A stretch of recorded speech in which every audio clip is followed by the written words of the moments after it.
What's going on, guys? Today we are going to be installing the RPM catch can. Some of y'all may have seen videos and seen this product before.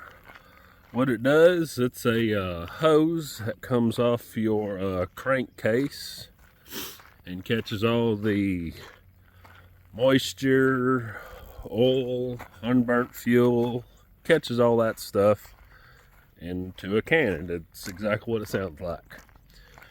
Normally it just cycles back into your engine and your engine tries to reburn it, which can lead to a premature engine life. So that bug's attacking me. So I will take you on the journey how we're going to do that. I am going to try and do it so that I don't have to take the hose off the crankcase. So I really don't want to tear it apart.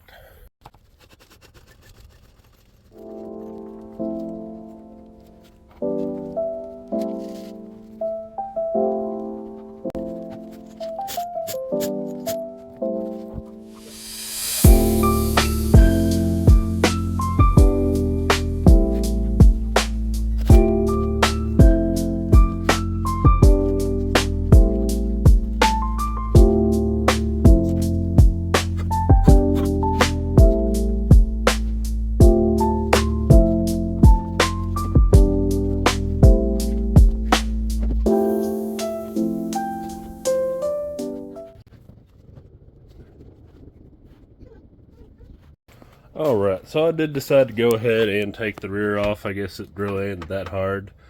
Because I also have an issue to address. I don't think my oil filter's on too tight. It's still there, but I got oil dripping all over like a sieve. So let's see if we can't tighten that down a little bit more. And yeah, so we'll see. May trying to make this plastic stay a little bit better, chop out a few more channels through here for all these wires to stay in there better. Just built out of here. Alright. So now we got to take our hose. If I remember correctly, it is this hose right behind the shock that runs up to your intake right here. We put a plug on the intake right here. We plug that off. This then gets routed into our catch can, which we'll put right here somewhere in there. All right, so I got the tube here disconnected from the J-tube. We're going to cut this little portion off here and put this little butt plug in right there.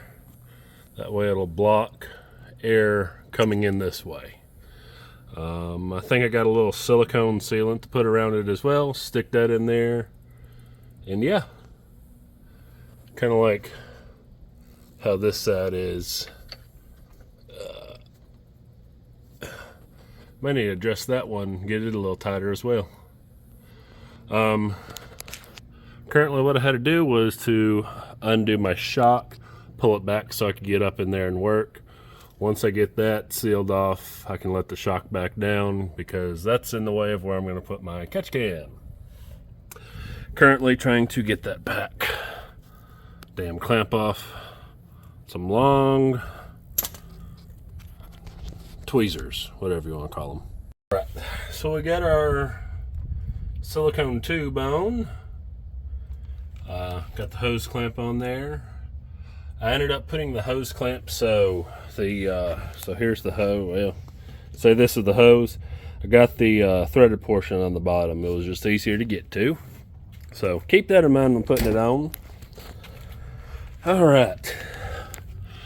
Now we got see where we want to set. I got a tripod coming, guys, just bear with me. That's roughly going to go right there. So I'm going to mark for my first hole, then take my 45 off, and then mark the other hole, drill it, put it in, and she'll be done for the most part.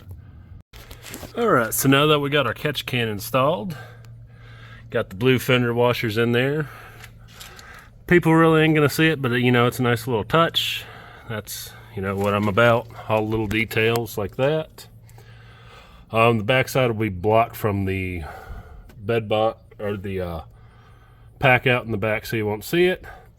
Now we just got to connect our hose with our 90-degree fit, or 45-degree fitting, which you will need a 32mm wrench to do so. And then we can go ahead and put our filter and our release valve on there.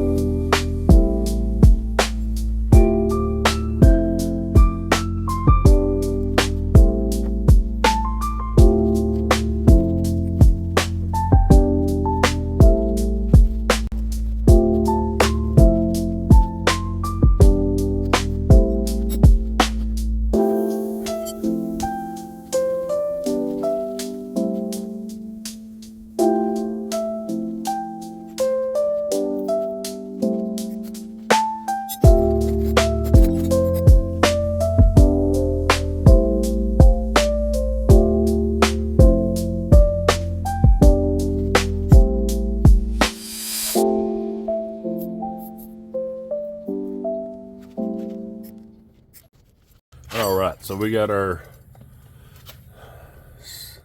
belt cooling tube back on. There's our filter. I went ahead and put this little hose on there. That way when I crank the valve, it's not dripping all down here. I mean, it may miss it, but this way it'll go straight over here. Alright guys, that's how we install the catch can on a Pro XP. This is Dysfunctional Garage. Stay feral and trashy.